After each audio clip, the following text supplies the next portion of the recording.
Hey everybody, it's Ben here, and today we're going to install an aftermarket trailer lighting control onto this Tesla Model Y. Now this car already has the hitch installed on there, and then the owner brought it to me to install the wiring for the trailer lights.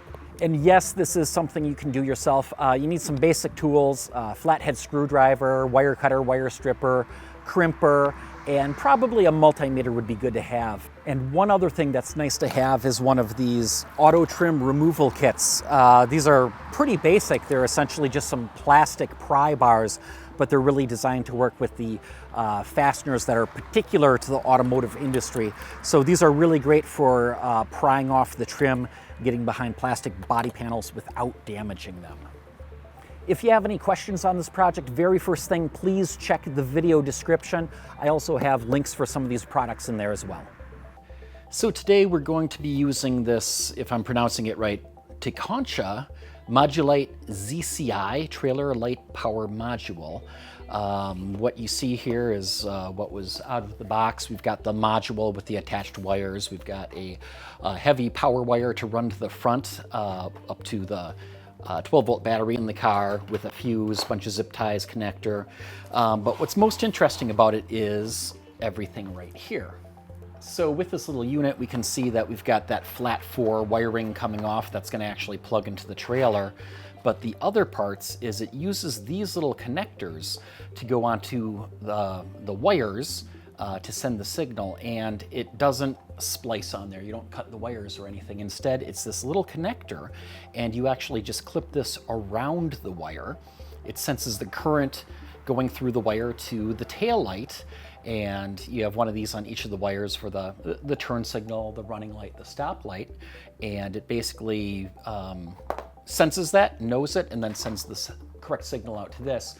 And because of that, you're not cutting any wires. You don't have to worry about warranty. You don't have to worry about bad connections. Pretty cool idea.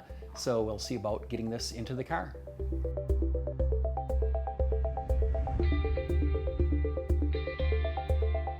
So at this point, I already pulled away a bunch of the interior body panels, and I've already pulled it off, but I just kind of put it back in place so you can see how it will go. The side panel pulls out to get everything we need for the lights back here. So now I'm just gonna pull this away, and I've already disconnected the wires that are in there. So when you pull this panel away from here, you need to disconnect the wires for the cigarette lighter plug, which is just a quick release plug right here. There's also a wire for the release for the seat backs in the back, but that's a little tiny wire. I found that one was a little challenging to release. I needed to use a little teeny tiny screwdriver. But once those two connections are out, then you can pull out that entire piece.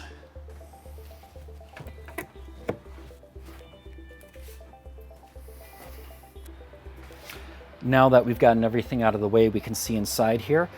This was the little quick release plug going to the cigarette lighter. And this is that very small wire that was going to the buttons that release the seat backs of the back row of the seats. Real obvious here, we got our big orange cables. Those go to the charge port back here. Now on other brands of electric cars, for the regular charge port, these would be some pretty small power cables right here. But on the Teslas, because the same charge port goes to your day-to-day 120 or 240 volt charging and to their high-speed charging system, there's some really super big, heavy power connections right here to deal with the supercharging system. And of course, basically standardized nowadays, anything orange in electric vehicles is part of the high voltage system. So you never want to disconnect with that, cut it, or anything like that. Now, if we look back over here, this is where our tail light is. Let's see if maybe we can get in a little closer on that. So right up here is the plug that goes into the left side tail light. There's a little red tab that if we pull that out, then that lets us pull this connection out. And when we look at this up close, we can see there's 5 pinholes here, but there's actually only 4 wires going to it: black, yellow, red, and gray. And what I want to do first is just know which wire does what on here. Now, in general, we know that black is almost always a ground in a car vehicle. Now, of course, I can always come back to a ground point somewhere in the car, double check that with my multimeter to make sure that that's correct. I've done that. Yes, indeed, the black wire here is ground. And what I can do now is test these. Now, unfortunately, on my multimeter, the probes are too big to go into these little teeny tiny holes. I mean, it's amazing. We got these super thin wires that power these taillights, but of course they're LED, they're really low draw. But what I can do is take some of these little tiny jumper wires, and I can just poke it right in here. And I'll put a black one in on the ground side, and then I can take my multimeter and just clip it right to those. And now turning on my multimeter, setting it to check for voltage, I can just turn on the headlights, the brake light, the turn signal, and figure out which wire is which right here. So let's try it with the turn signal, I think. Up in the cab, I turned on the turn signal, and I've got the test leads of my multimeter plugged into the middle one here, which is the red wire. And as we can see here, the voltage is really bouncing around. It's got kind of a terrible average because the blinker is blinking really fast because we've disconnected the taillight. That's super common. Blinkers blink way too fast when they have a different load than what's expected.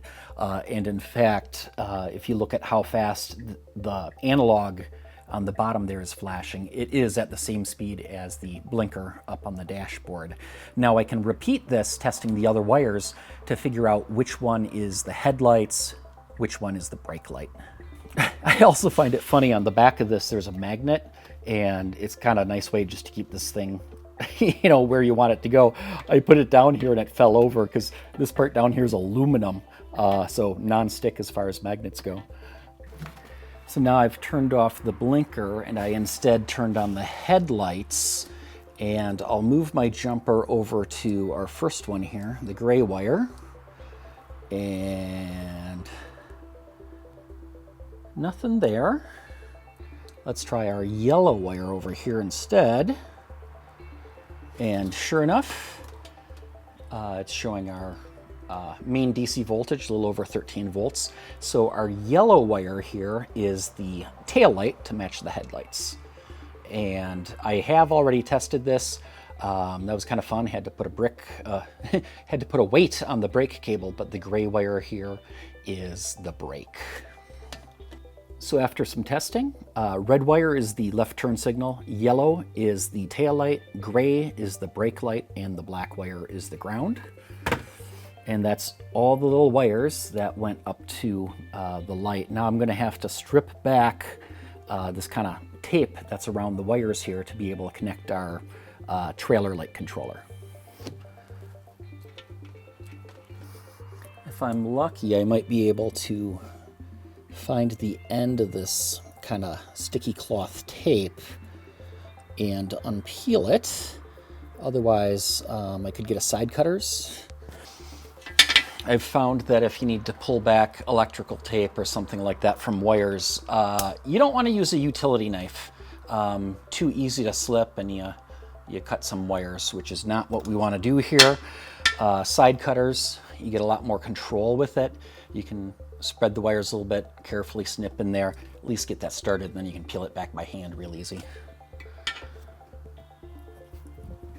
Okay, so I got that wire pulled up so we can get access at it now, and we know which wire colors are what, so now we can get our brake controller here. So here's one of the connectors from our trailer lighting control, and it's a little clamp. It's going to go around the wire. If you've ever used a current transducer, this is very similar sort of a thing. We're going to clamp the wire in here and snap shut around it, and when current flows through the wire, this is going to sense it and send a signal to the trailer lighting controller. This one is marked tail, so we'll take a look at our little chart we wrote down. That was the yellow wire. So I'm going to open this up. We're going to lay the yellow wire right down in there. It's hard to do backwards, upside down while filming. So we'll just lay the yellow wire in there, and then we'll clip it in place. There is a little arrow on here that's supposed to be facing towards the tail light. Now at this point though, this whole thing can just kind of slide around. You know, it's not really pinching in here, and that's part of the point of this. You know, we're not damaging the wires, we're not pinching into them, we're not splicing them. But to hold that in place, this kit includes a piece of foam that will wrap around here. It'll hold it in place. But first, I'm just going to make sure we're at the right distance so I can plug this back in.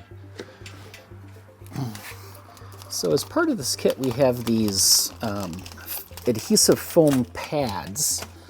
So there's a hunk of foam with a backer on it. You peel that off and it's sticky, and what that's going to do is hold those sensors in place here.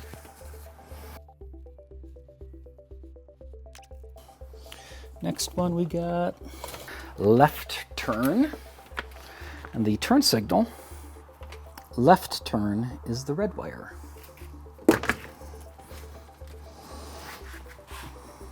And I'm just going to try to stagger these a little bit. Okay, here's our red wire.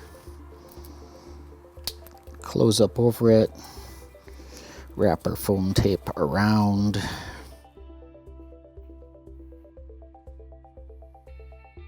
Now this one says stop on it. So that's the brake light, which is the gray wire.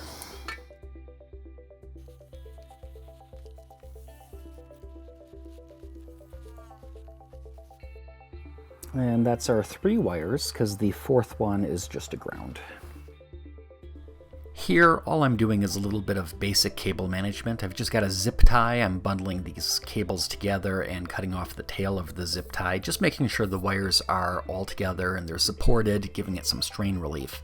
And then I have to push it up behind this black plastic part. The body interior panel goes right against that, so we've got to be on the inside of that. Work the cable up and then plug the tail connector back in and push in the red connector. And there we go, plugged back into the taillight.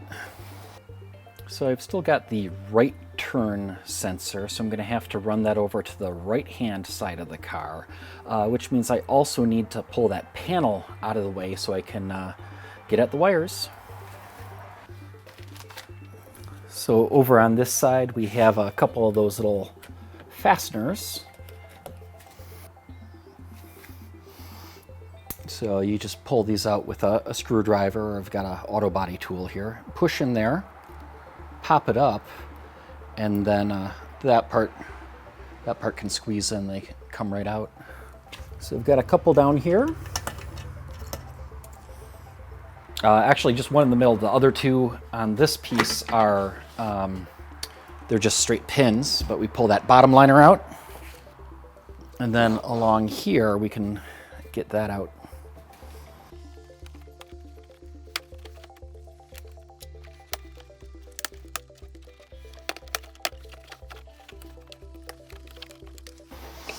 This was easier on the other side.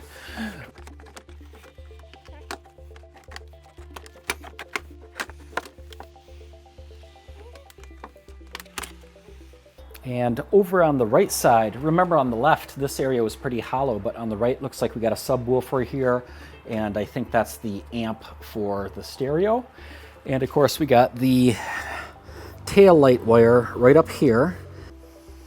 So again, on the right side, we've got our taillight connector. We have to pull that little red tab out, and then we can pull the connector off. And on this side, we have some split loom tubing instead of all that kind of weird fabric tape. So this will be easier to get at the wires. There's some electrical tape on here. I'll just peel that off. And then we can start getting down in here. And I did just double check this, make sure that on this side the red wire is the turn signal as well, which it is. So now we'll run that right turn sensor, and we'll put it on the red wire here.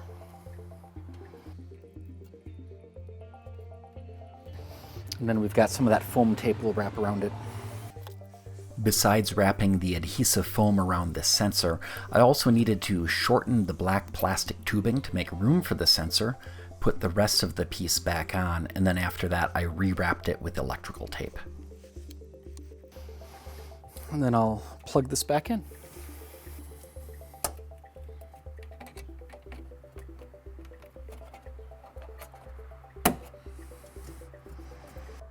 Now it's time to reinstall that side panel. Just make sure to work it from front to back. If you don't get the front hooked in first, it will not go in properly. And then just double check your alignment. Make sure that any plastic pegs line up properly with the holes they go in before giving it a little bit of a push to pop it into place.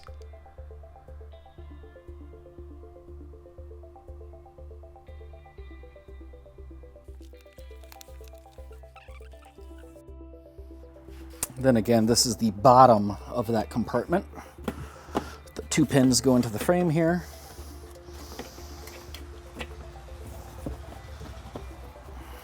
And then one of those fasteners in the middle.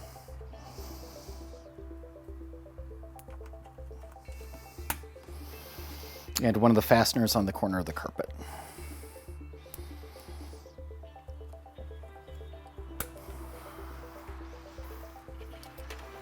So now we need to hook up the ground connection for our controller. And if we look over here, conveniently we have this bolt right here, which is 10mm. So I got my 10mm socket. I'll loosen this up and then just put that wire on there.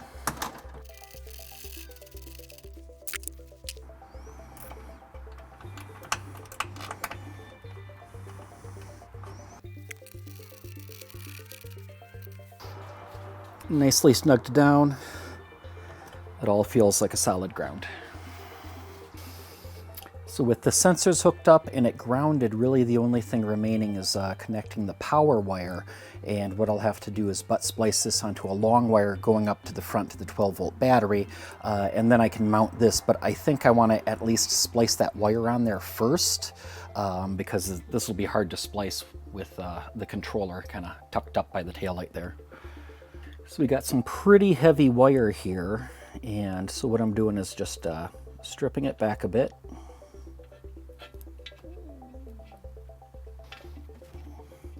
Then I've got this butt splice connector. Just slide that on there and crimp it. I'll do the other side in here and then heat it.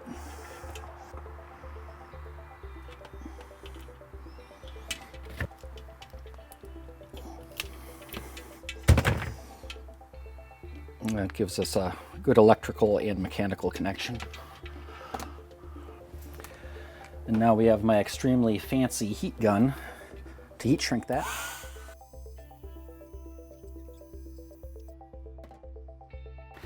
So now what I have to do is mount the controller somewhere back here up out of the way. It comes with some nice 3M double-sided foam tape, and I'm going to stick that on the back of this. And I'm going to put it where I think is going to be the best spot. The one thing we have to remember is there's this kind of deep cargo area over here, and that actually goes back pretty far. So I'm going to try to put the controller right back here because it still reaches the ground nicely. And I think that will be far enough back to be out of the way of that body panel. If it's not, I may have to end up repositioning this. I hope I don't. But let's try right here. And then I'll do some wire management. All these little wires here, anything that's not needed, I'll just wrap up, zip tie, get this all cleaned up, nice and out of the way. I got some of the wiring back here cleaned up, and that black wire to go up to our 12-volt positive, I've routed it around here, and then it's just gonna follow this wire harness up towards the front of the vehicle. I'll just attach it here with a couple of zip ties.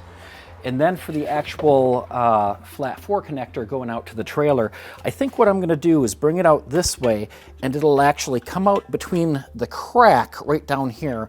So when it's not in use, it's just at the bottom of the storage area. When you want to use it, you just pull it out, throw it over here, and close it right in the hatch. So now we're at the driver's side rear door. Just brought the cable up around here. And then to start bringing it across, what's kind of interesting is the weather stripping of the door. All you have to do, grab it, pull it straight up, and it'll come off, and you'll see the bare metal edge here. But that gives us room to be able to, like right here, we can pull that off, tuck the cable behind it, and then tuck it back in, and then the weather stripping will just push right back down over that. So I just pulled the weather stripping, but when I got up to the front of the door, we've got the center column, and I didn't want to start pulling this away. So in the driver's door, again, just pull up the rubber weather stripping, and then this kind of threshold piece I could pop up. And I took a fish, like for fishing electrical wires, just pushed it through here, and then that way I'll be able to just fish it through, run it along here, and then I can get it to up under the dash, pass it through a gasket, and get it into what we'd normally call the engine compartment. So right now I should just be able to fish this wire through.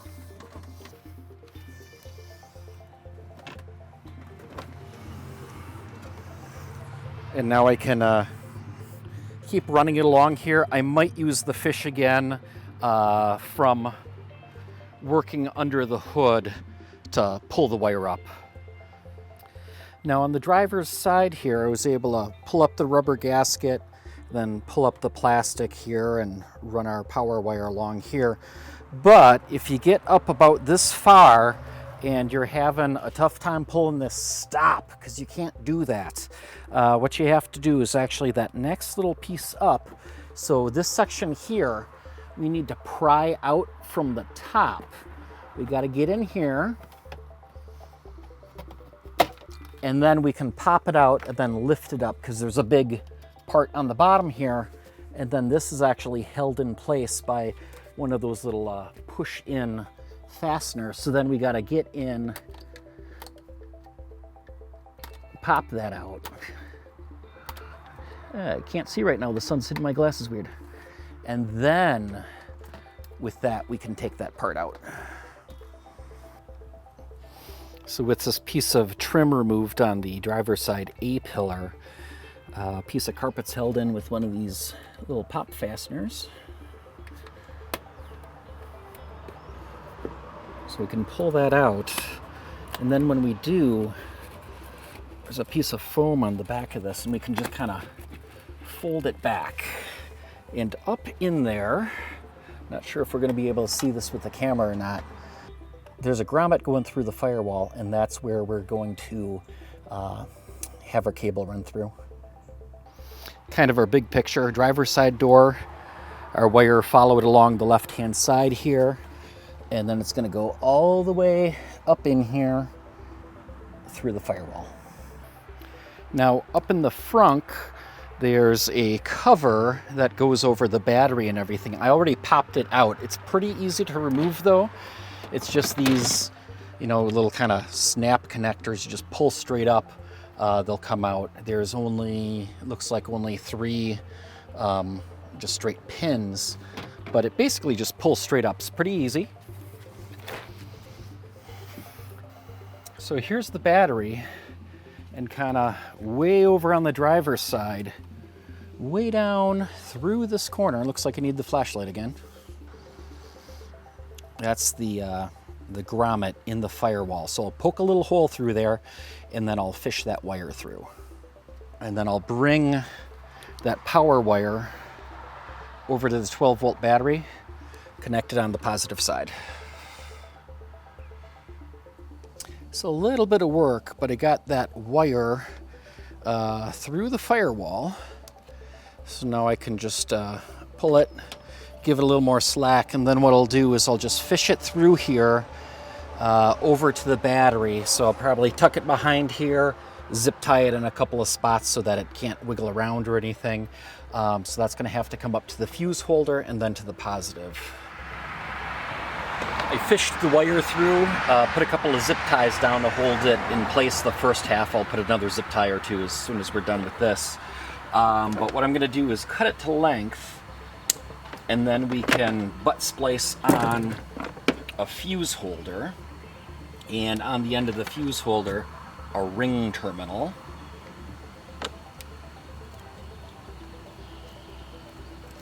Ring terminal on one end, butt splice connector on the other end.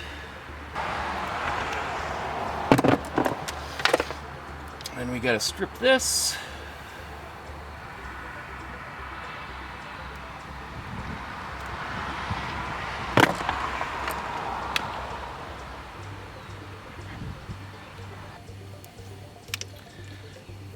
And then heat up the heat shrink tubing. But now we got our wire, butt splice, fuse holder without the fuse in it yet, and a ring terminal. And we're just going to take our 10mm socket, loosen up that bolt on the positive side, or the nut on the positive side, and that's where the ring terminal is going to go.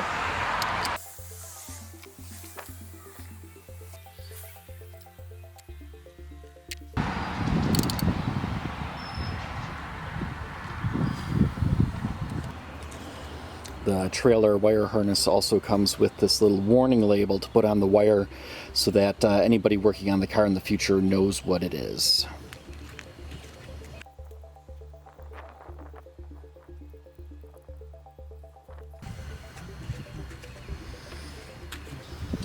That wire's tucked away, zip tied, everything like that. Now we can reattach the negative.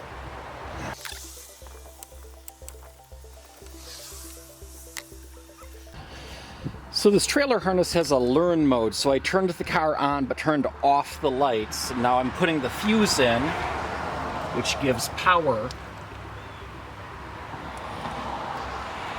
So that's going to power up our little trailer lighting controller.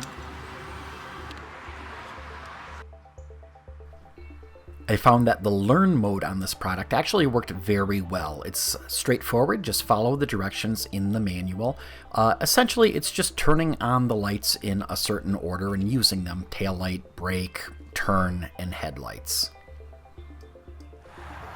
So what I can do now is I can test the trailer wire harness. A very easy way to do it is with one of these simple little inexpensive testing tools. It has the lights that represent the lights on the trailer. So I have the hazard lights on right now, so the left turn and right turn should both turn on flashing. So let's just plug this in.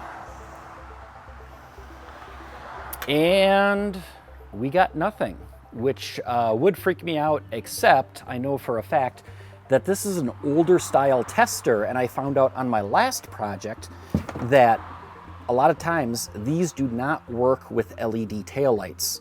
So I love these little testers, but if you get one, make sure it's compatible with LED taillights. So another way to test this is our ground right here. And I've got my multimeter set so that it just beeps when it senses a connection. And if I look at our connections here, the green wire is the right turn. And it's beeping in sync with the turn signal. Next wire over, the yellow one, is the left turn. Also beeping in sync with the turn signal. Next wire over is the tail light. The headlights are off, so this should not do anything. And then I'll just test this again with the headlights on. But just by doing a little test, I can see everything's working the way it's supposed to. There's still one more thing that I want to do before reinstalling all the interior panels, and that is figure out where exactly I want our wire harness to come out. Now, had I also been the person installing the hitch on the vehicle, I would have had the bumper cover and everything off. I could have actually fed it down through here, possibly just through this airport, down to the receiver and out. So essentially this would be on the outside of the vehicle. Trying to fish this through without doing a whole bunch of body work, removing the back of this would be very, very difficult. So a couple other options. There's also kind of some air vents right here on the finished piece. I could actually have it come down through that. My concern there is that if a person tucked it up in there, it could fall back in there and get lost and you have to take the panel off. So I think what's going to work best is I want it so that when this isn't in use, which is going to be most of the time, right? It's down in this deep storage pocket on the left-hand side. And there's an interior piece like this that comes together with this big side piece. So I think the seam between the two, kind of down in this corner, is going to be the best spot to run the cable. Then just pull it right out and plug it to the trailer. It might be a little hard to visualize right this second without the interior panels in here, but basically the seam between this piece and the part that comes over here kind of comes out here, and I'll have the cable come out through that. That way I'm not cutting or anything, it's just coming out at the seam between the two panels. Pull that back out, close this, just slam the hatch on it, plug in the trailer. And now I can reinstall my interior body panels.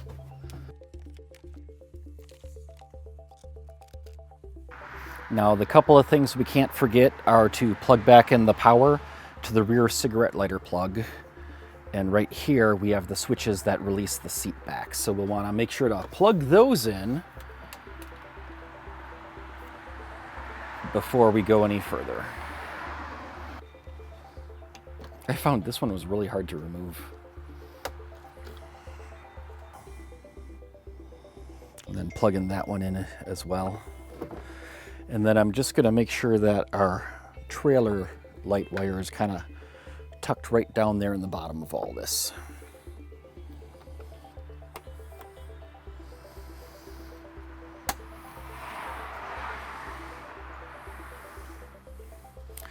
So I'm just making sure our cable is tucked nicely down along the side right here before reinstalling this piece, which remember has just one fastener but two pins on here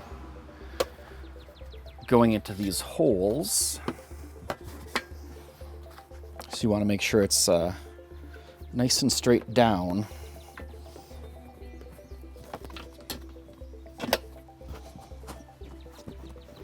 And so this is just coming right through that seam.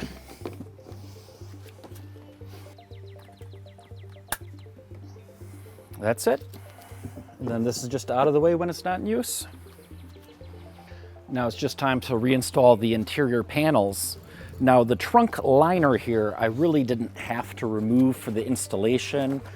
Instead of pulling it out, all I would have had to do was just pry this forward a little bit for the wire that goes over to the right-hand tail light. But I was also working in the trunk. I was literally sitting in there at some point, so taking this out just kept it cleaner and got it out of the way. Reinstalling the rest of the interior is very straightforward. Just keep in mind that much of this is done with snap connectors. Just make sure that the parts are aligned correctly, that any alignment pins are in the holes that they match up with, and then press straight down. And then in a few places there's those push pin connectors. Push them in and then pop the center pin down. The last piece to go in and the first piece to come out when you're working on this is the part that goes over the top right near the latch. And it's just 4 of these metal spring clips. So all you have to do is pull it straight up or push it straight down. So we'll align it on the latch. Make sure everything lines up.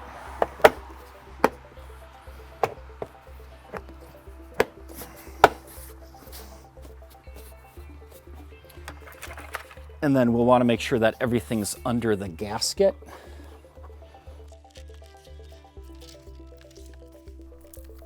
After that, it was just a matter of getting my tools out of the way, reinstalling the false floor, putting in the rear mat, and flipping up the back seats.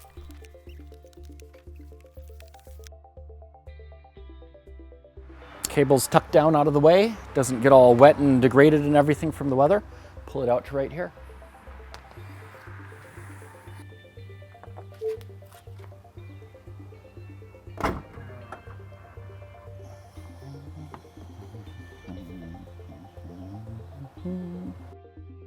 One last thing to remember to do is to reinstall the panel in the front of the car.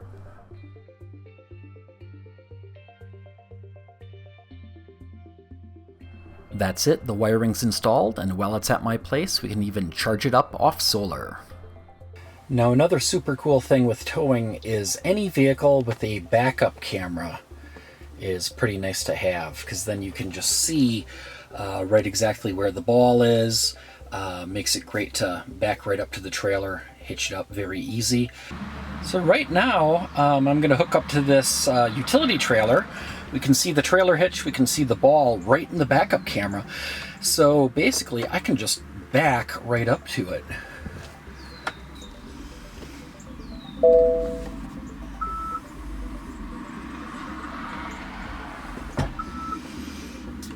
Put it in park, lower that down. So just always want to make sure that this connection is clean. Sometimes you might need to clean it up, make sure there's a good connection. Plug it in, and then we'll test the wires, make sure our trailer lights work exactly as they ought to. So I'm just putting on the 4-way flashers to test the lights on the trailer. And we see that the trailer lights work. We'll test the headlights as well for the trailer taillights. So now this is with the headlights on and the 4-way flashers on. And then this trailer also has some side marker lights that turn on when I turn on the headlights. And there's our side marker.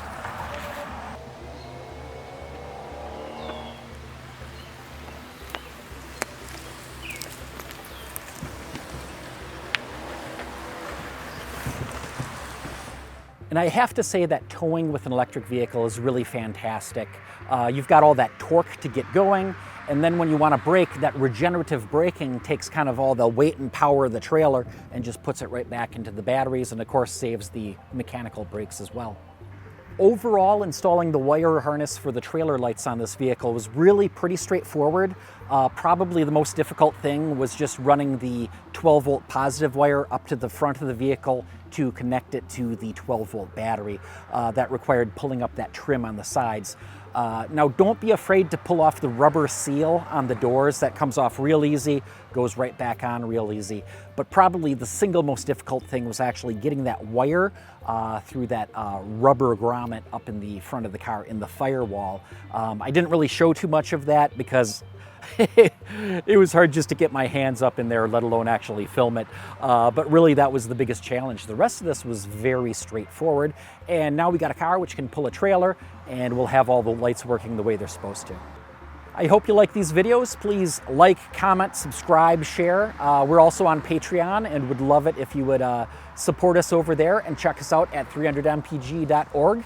And until next time, stay charged up.